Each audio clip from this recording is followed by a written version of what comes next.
శ్రీ సరస్వత్యై నమః. శ్రీ గురుభ్యో నమః. భక్తులరా, వాల్మీకి మహర్షి రచించిన శ్రీమద్ రామాయణం యథాతథంగా చెప్పుకున్నాం. ప్రతి శ్లోకం దాని అర్థం. ఇందులో భాగంగా నిన్నటి వరకు మనం బాల, అయోధ్య, అరణ్య, కిష్కింధ, సుందర యుద్ధకాండలు పూర్తి చేసి, ఉత్తరకాండలోని 38 సర్గలు పూర్తి చేసి 39వ సర్గలోని 25వ శ్లోకం వరకు చెప్పుకున్నాం. ఈ రోజున 26వ శ్లోకం నుండి కొనసాగిద్దాం. కొనసాగించే ముందు వాల్మీకి మహర్షిని ప్రార్థన చేసుకుందాం.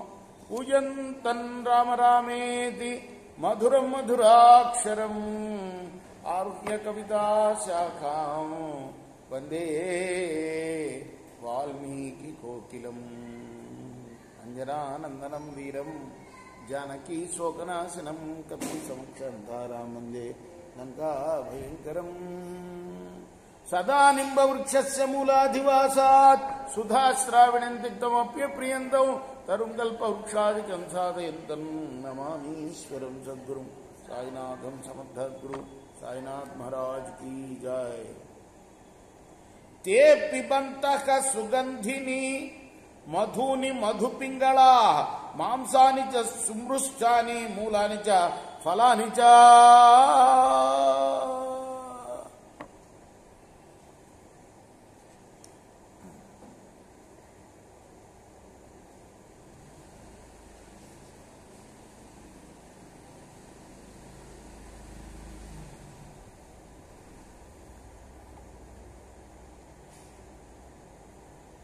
కోతులు మాంసం తింటాయా? తినవు కదా. ఇందులో మాంసాన్నిచ్చా అని కూడా చెప్పాడు.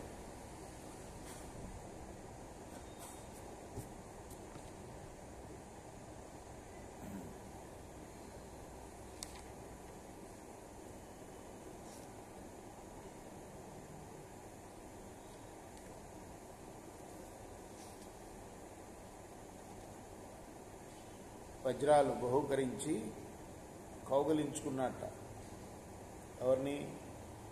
రాక్షసుల్ని కూడా. వానరుల్ని, రాక్షసుల్ని. మనం నిన్న చెప్పుకున్నాం కదా, హనుమంతుణ్ణి, అంగదుణ్ణి అయితే ఒళ్ళో కూర్చోబెట్టుకున్నట్ట.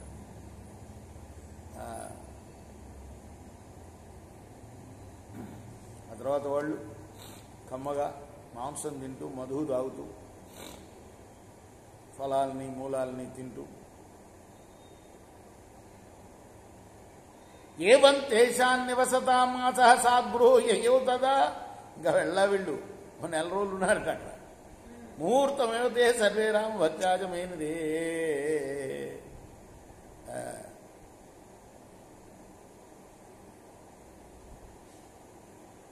ఆ కాలం అంతా వాళ్ళకి ఒక ముహూర్తంలాగా గడిచిపోయిందండి. ముహూర్తం అంటే 48 నిమిషాలు.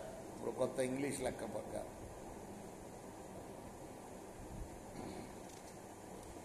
రెండు గడియలు ఒక ముహూర్తం. గడియ అనేది మనకు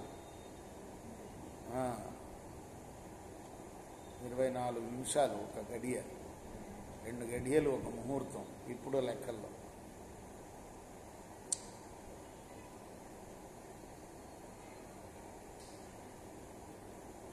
రాముడు కూడా రామోపి రేమే తై సార్థం వానరై కామరూపిభి రాక్షసైశ్చ మహావీర్యై వృక్షైశ్చవ మహాబలై. రాముడు కూడా వాళ్లతో కలిసి చాలా ఆనందంగా గడిపాడు. ఏవాం తేషాం యయౌ మాసౌ ద్వితీయ శిశిర సుఖం వానరాణం ప్రహుష్టానం రాక్షసానంచ సర్వశః. అన్ని విధాల సంతోషంతో ఉన్న వానరులకి, రాక్షసులకి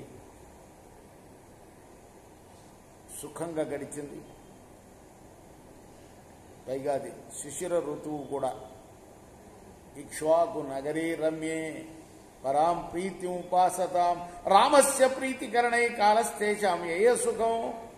రమ్యమైన అయోధ్య నగరంలో గొప్ప ఆనందాన్ని అనుభవిస్తున్న ఆ వానరాజులకి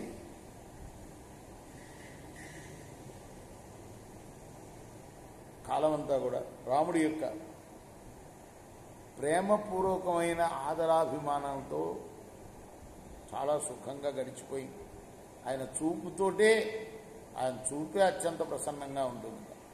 ఆ చూపుతోటే వాళ్ళకి ఆనందం కలుగుతుంది. అంత అభిమానం చూపించాడు రాముడు. ఇచ్చార్షే శ్రీమద్ రామాయణి ఆదికావ్యే ఉత్తరకాండే ఏకోన చత్వారింశ సర్గ. ఇది వాల్మీకి మనిషి రచించిన శ్రీమద్ రామాయణం ఆదికావ్యంలోని ఉత్తరకాండలోని